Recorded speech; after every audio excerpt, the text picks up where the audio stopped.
नमस्कार, बहुत स्वागत है आपका 12 बजे 12 खबर में। मेरा नाम राहुल सौमित्र है और अब आपको इस मंच पर उत्तर प्रदेश की बड़ी खबरों से अपडेट करने का मेरा पहला काम है।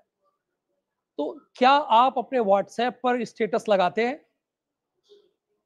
ये कई बार विवाद की भी वजह बन जाती है। आप स्टेटस तो ऐसे ही लगा देते हैं, लेकिन इस पर लेकर विवाद खड़ा हो जाता है कि भाई आपने क्यों कर दिया। या विवाद नहीं खड़ा हुआ तो शिकायत की बात आ जाती है। मेरठ में ऐसा ही एक वाकया सामने आया। स्टेटस लगाने को लेकर दो पक्षों में भीषण मारपीट हो गई, लाठी डंडे चल गए। तो आप भी अगर अपने व्हाट्सएप पर स्टेटस लगाते हैं तो बहुत सोच समझ कर लगाइएगा। जरा वो तस्वीरें दिखाइए, वो वीडियो प्ले कीजिए, हमारे दर्शकों को दिखाइए आप।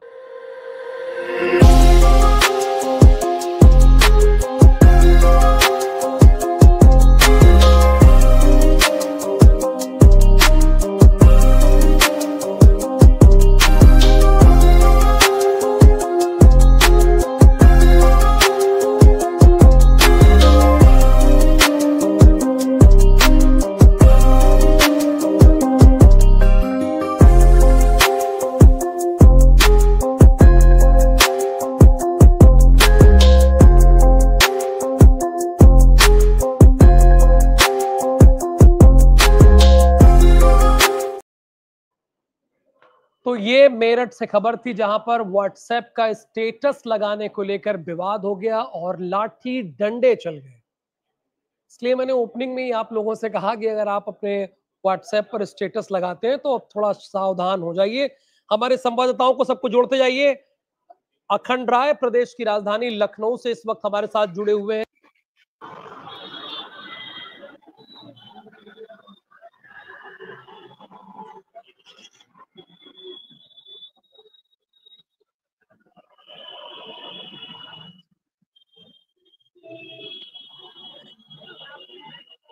रायबरेली से हमारे साथ जुड़े हुए हैं आदर्श गुप्ता हरदोई से, और ज्ञानेंद्र मिश्रा हमारे साथ प्रतापगढ़ से जुड़े हुए हैं। एक और खबर है, राजा भैया की पत्नी भानवी सिंह का हाई वोल्टेज ड्रामा देखने को मिला है सिल्वर ओक अपार्टमेंट में। वो अपनी बहन साध्वी सिंह के घर घुस गई और यहाँ पे उनका हाई वोल्टेज ड्रामा देखने को मिला है। क्या खबर है, क्या जानकारी है? पहले वो विजुअल चलाते हैं, फिर ज्ञानेंद्र से मैं लेता हूं। जरा विजुअल प्ले करिए। राजा भैया की पत्नी भानवी सिंह ने किस तरह से यहाँ पे हाई वोल्टेज ड्रामा किया है, जरा पहले वो दिखाइए।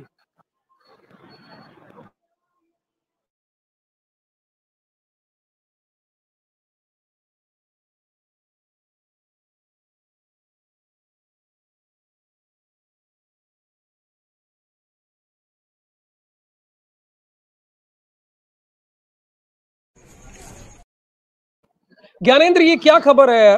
राजा भैया की पत्नी भानवी सिंह ने अपनी बहन और मां से भी विवाद चल रहा है क्या? राजा भैया से तो चल ही रहा है, क्या अपने घर से विवाद चल रहा है?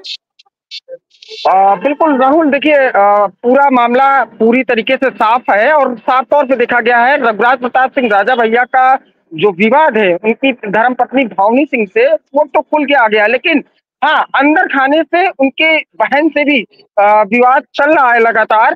और कल देर रात भावनी सिंह साध्वी सिंह, जो कि अपनी माँ के साथ सिल्वर अपार्टमेंट में रहती है लखनऊ के पास में, वहां पे ये पहुंची थी अपनी माँ से मिलने के लिए। और काफी दिन हो गए थे भावनी सिंह को अपनी माँ से मुलाकात किए हुए। और टेलीफोनिक तो वैसे नॉर्मली बात होती थी, लेकिन कभी भी जो है वैसी फेस टू फेस मुलाकात नहीं हो पा रही थी। तो कल ये पहुंची थी अपने माँ से मिलने के लिए। उस दौरान जो साध्वी सिंह, इनकी जो दूसरी बहन है, वो हाई वोल्टेज ड्रामा जो है करती है। और तकरीबन भावनी सिंह, ये बताया जा रहा है कि 1.5 से 2 घंटे के आसपास ये ड्रामा चला है। फिर पुलिस पहुंची है, पुलिस पहुंचने के बाद समझाने बुझाने पे भी नहीं मान रही थी, किसी तरीके से उनको मनाया गया, वहां से वो चली गई।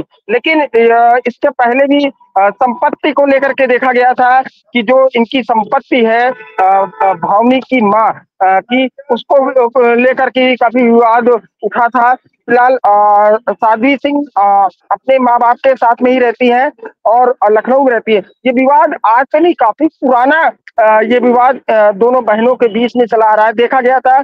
फिलहाल रघुराज प्रताप सिंह राजा भैया कभी भी चाहे पारिवारिक मसला रहा हो, चाहे किसी अन्य मसले रहे हो, कभी परिवार को लेकर के कोई भी टिप्पणी नहीं की है। लेकिन उनके जो रिश्तेदार हैं अक्षय प्रताप सिंह और गोपाल जी, वो लगातार भावनी सिंह के ऊपर हमला करते रहे हैं, क्योंकि उनके ऊपर काफी गंभीर आरोप लगाए गए थे।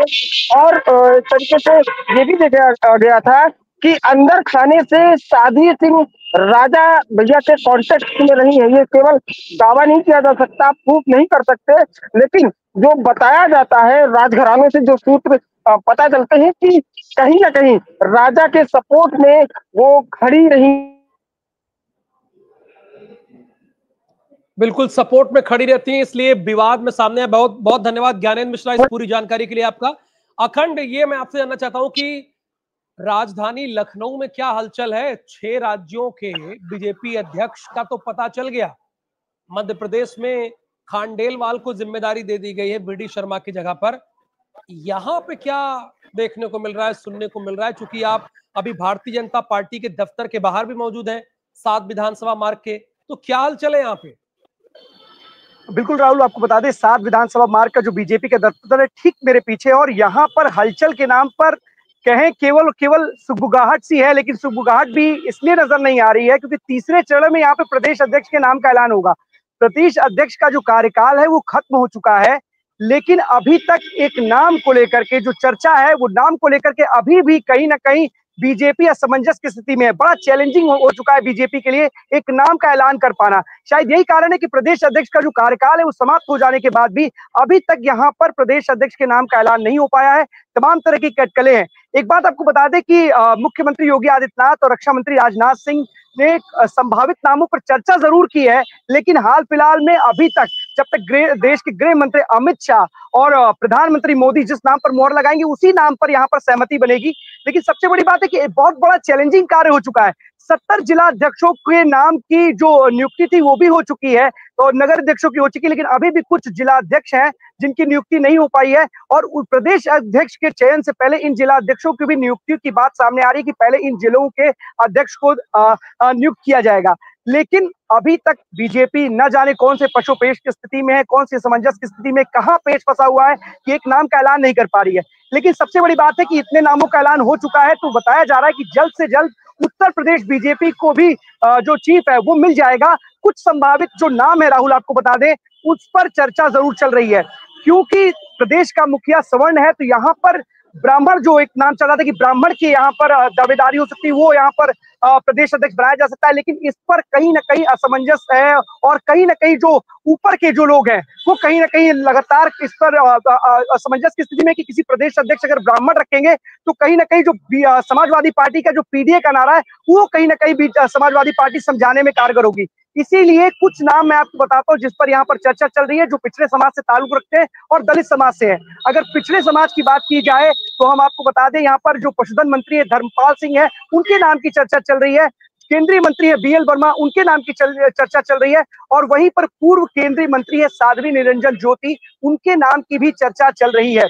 और अगर दलित चेहरों की बात की जाए राहुल तो आपको बता दें यहाँ पर 2 ऐसे चेहरे हैं, रामा शंकर कटेरिया जो कि पार्टी के महासचिव भी रह चुके हैं, पूर्व केंद्रीय मंत्री भी रह चुके हैं, साथ ही साथ विद्यासागर सोनकर और विनोद सोनकर के नाम की भी चर्चा चल रही है। सबसे बड़ी बात है कि अगर ब्राह्मण चेहरों की बात की जाए, अगर ब्राह्मण पे किसी दाव खेलेगी तो 2 चेहरों के नाम प्रबलता के साथ चल रहे हैं बीजेपी चीफ के लिए। लेकिन जिस तरीके से यहाँ फंसा हुआ है तो कहीं ना कहीं जो स्थिति है वो कहीं ना कहीं बीजेपी के लिए बहुत चुनौती और चैलेंजिंग पूर्ण है। यहाँ पर कब तक नाम का ऐलान होगा राहुल, ये देखने वाली बात होगी। लेकिन इतना जरूर है कि जिस तरीके से समाजवादी पार्टी ने पीडीए का नारा बुलंद किया हुआ है तो यहाँ पर भी पिछड़े समाज के ही नेता को दावेदारी और उसको ही गद्दी मिल सकती है। एक और बात अंत में बोलना चाहेंगे राहुल की जब चुनाव हुआ था और 2024 के चुनाव में बीजेपी को करारी शिकस्त मिली थी, उस वक्त एक बयान आया था केशव प्रसाद मौर्य की तरफ से। उन्होंने बोलना था कि सरकार से बड़ा संगठन होता है। कहीं ना कहीं केशव प्रसाद मौर्य का भी नाम है, क्योंकि हाल फिलहाल में जब यहाँ पर आए थे गृह मंत्री अमित शाह नियुक्ति पत्र देने के लिए तो उन्होंने मित्र कह करके संबोधित किया था, जिसके बाद से चर्चा का बाजार गर्म हो गया था। लेकिन अगर योगी आदित्यनाथ जो कि सूबे के सीएम है, उनकी तरफ से भी एक नाम है जो कहीं ना कहीं चर्चा का विषय बना हुआ है, वो है स्वतंत्र देव सिंह का, क्योंकि वो भी पूर्व प्रदेश अध्यक्ष रह चुके हैं। तो अब देखने वाली बात यह किसके नाम के साथ, या कहते हैं जिसके कौन भारी पड़ता है, ये देखने वाली बात होगी राहुल। बिल्कुल हो सकता है कि रिपीट भी किया सके, संभावना इसकी बहुत ज्यादा है कि रिपीटेशन हो। जैसे हिमाचल प्रदेश में रिपीट किया गया, आपने देखा, मध्य प्रदेश में रिपीट नहीं किया गया, आंध्रा में रिपीट नहीं किया गया, लेकिन हिमाचल में रिपीट किया गया है, उत्तराखंड में रिपीट किया गया है। थैंक यू, हाँ थैंक यू सो मच अखंड इस पूरी जानकारी के लिए। अपूर्व, अयोध्या से आज की खबर कौन सी है? बिल्कुल राहुल, मैं बताना चाहूंगा कि आज अयोध्या के पौष इलाका यानी कि राम की पैड़ी पर एक गौवंश की करंट लगने से जो है मौत हो गई है, और ये सबसे बड़ी जो जिम्मेदारी है वो बिजली विभाग और नगर निगम की है, जिसकी वजह से ऐसा हुआ है। क्योंकि देखिए, जो वहां पे लाइटिंग, जो फैंसी लाइटें लगाई गई है वो नगर निगम के द्वारा लगाई गई हैं, और उसी फैंसी लाइट की चपेट में आने से इस गौवंश की मौत हुई। हालांकि आज सुबह ही अयोध्या के महापौर जो गिरीशपति त्रिपाठी हैं और अपर नगर आयुक्त, दोनों ने बाकायदा निरीक्षण किया, और जो कार्यदायी संस्था है जो वहां पे कार्य कर रही है, कार्यदायी संस्था है, उस पर सख्त से सख्त कार्यवाही करने का भी निर्देश दिया है। उन्होंने ये बात कही है। लेकिन बात ये है कि लगातार जब भी बरसात के दिन आते हैं तो खंभों में जो है बिजली विभाग की लापरवाही और नगर निगम की लापरवाही अक्सर देखने को मिलती है, चाहे वो अयोध्या का शहर हो और चाहे जो है अयोध्या जो है नगरी हो, दोनों की मैं बात कर रहा हूँ। तो लगातार ऐसे गौवंशों की जो हालत है ऐसी देखने को मिलती है कि जो खंभे लगे होते हैं उसमें करंट आने की संभावना रहती है, उस पर चिपट कर मर जाते हैं। तो इस पे लगातार जो प्रश्न चिन्ह है वो बिजली विभाग और नगर निगम पे खड़ा होता हुआ दिखाई दे रहा है। जी, इसमें कोई दो राय नहीं, बिजली विभाग और नगर निगम की ये तो बड़ी लापरवाही है। भाई राम की पैड़ी में गौवंश का चपेट में आना करंट की वजह से, तो जाहिर सी बात है उनकी लापरवाही को साफ दिखाता है। Thank you so much Indraveer और आदर्श जुड़े हुए। आदर्श, आपकी एक खबर का असर हुआ है, पानी की समस्या की खबर आपने दिखाई थी, उसका असर हुआ है क्या? उस खबर के बारे में हमारे दर्शकों को बताइए। IBC 24 की खबर पर मोहर लगी है।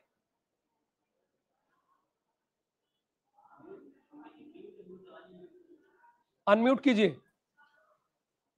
राहुल जी, मैं आपको बिल्कुल बताना चाहेंगे कि जो खबर आपके 3-4 दिन पहले IBC 24 न्यूज ने प्रमुखता से दिखलाई, लेकर जो वाटर लाइन से पानी नहीं आ रहा था और यहाँ के मोहल्ले वासी परेशान थे। ये वार्ड नंबर 12 की पूरा मामला था, और इस खबर को चलते हुए अधिकारियों ने इस खबर को संज्ञान में लिया, और संज्ञान में लेने के बाद में यहाँ पर जो है 24 घंटे के अंदर उस नल में जो एक हफ्ते से नल में पानी नहीं आ रहा था, खबर चलने के 24 घंटे के अंदर उस नल में पानी आना शुरू हो गया है। कहीं ना पर अगर देखा जाए तो IBC 24 का ये बहुत बड़ा असर हरदोई जनपद में देखने को मिला।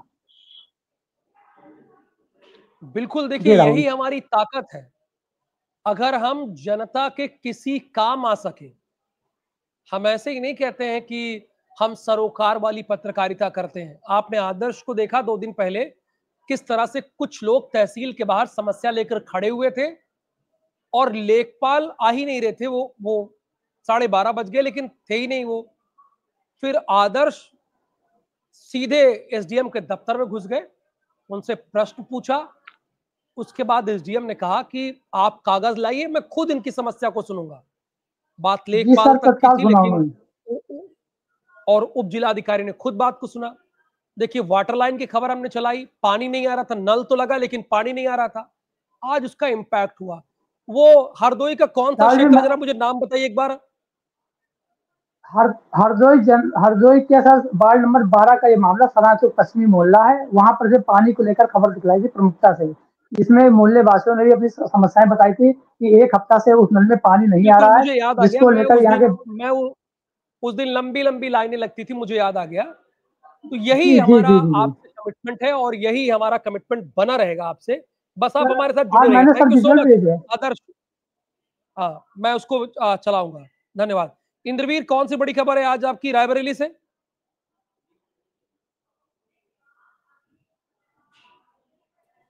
राहुल, देखिए, रायबरेली की सबसे बड़ी खबर वही है कि जिस तरीके से कल एक निर्मम हत्या कर दी गई, पत्नी का इलाज जो है थाना कीरो क्षेत्र के अंतर्गत पत्नी का इलाज एम्स में जारी है। अब उस पर राजनीति अगर बात करें, राजनीतिक पार्टियां वो अपनी अपनी रोटियां सेकने में लगी हुई है। कल मौके पर जो है, जो वहां के विधायक हैं, सपा से विधायक हैं, वो राहुल लोधी, वो पहुंचे और परिवार को उन्होंने सांत्वना दी। लेकिन अब आज अगर बात करें तो कांग्रेस पार्टी के प्रदेश अध्यक्ष अजय राय आज जो है उस पीड़िता के घर जाएंगे, वहां पे उनसे मिलेंगे, जो उनके घर में होगा।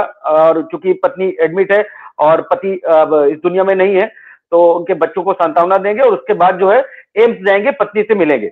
ये उनका एक अभी सुबह सुबह सूचना की तरफ से और उधर से एक प्रोटोकॉल भी आया है। लेकिन रही बात आने की या जाने की, बात वो नहीं है। बात यह है कि जिस तरीके से आप किसी भी जो ऐसे मामले होते हैं, हो गया कत्ल हो गया, तो उस पर हर एक राजनीतिक पार्टी अपनी अपनी जो है रोटियां सेकने लगती है। कहीं ना कहीं से ये चीजें शायद जो परिवार है वो दुख से पूरी तरीके उभर भी नहीं पाता कि वो क्या जवाब देगा किसी को।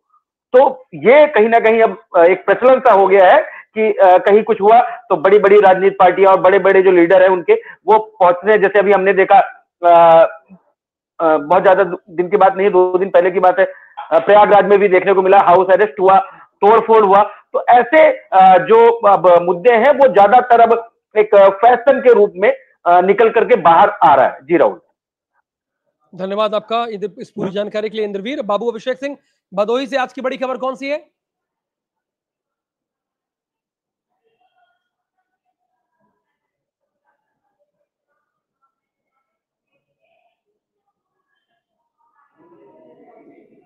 अभिषेक, क्या आप मेरी आवाज आप तक पहुंच रही है?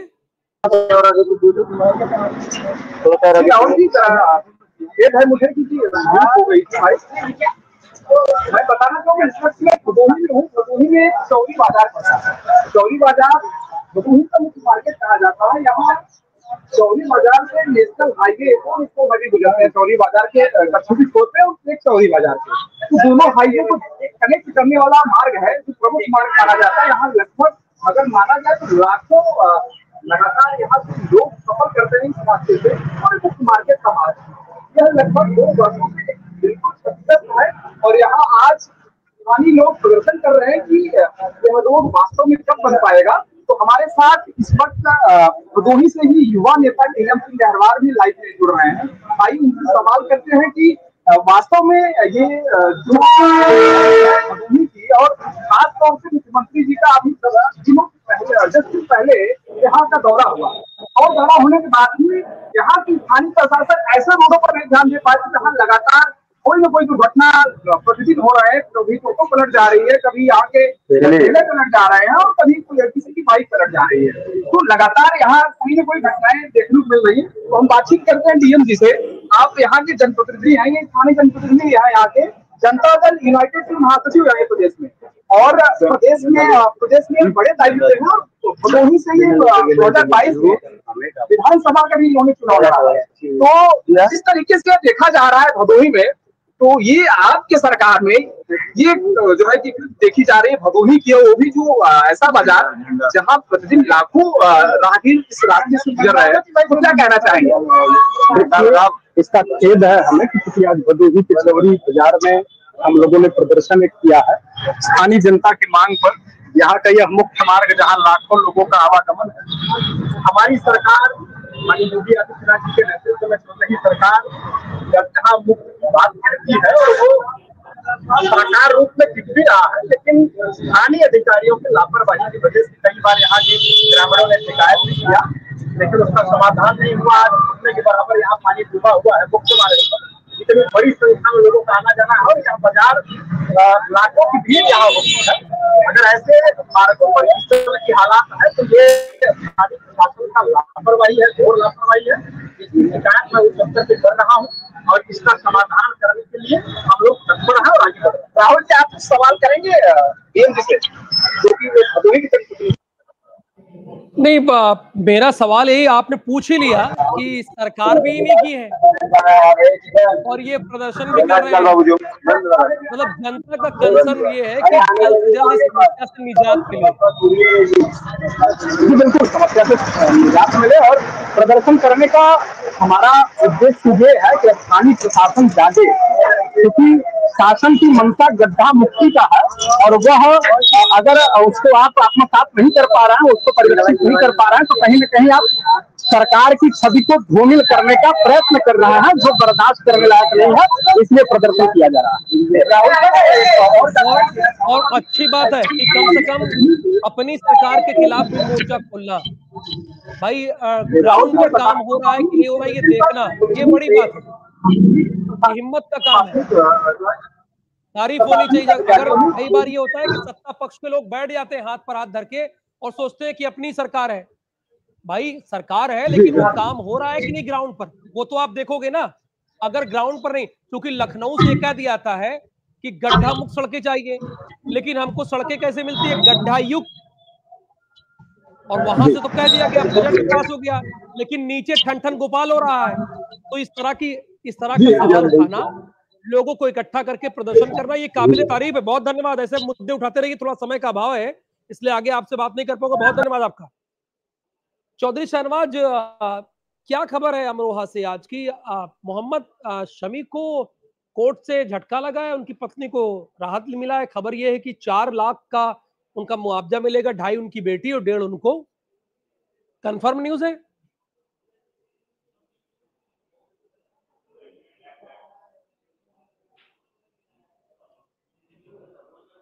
चलिए, संपर्क नहीं हो पा रहा है। बहुत धन्यवाद हमारे साथ जुड़ने के लिए। 12 बजे 12 खबर में कल फिर इसी समय पर और इसी चैनल पर मुलाकात होगी। तब तक मुझे दीजिए अनुमति। नमस्कार।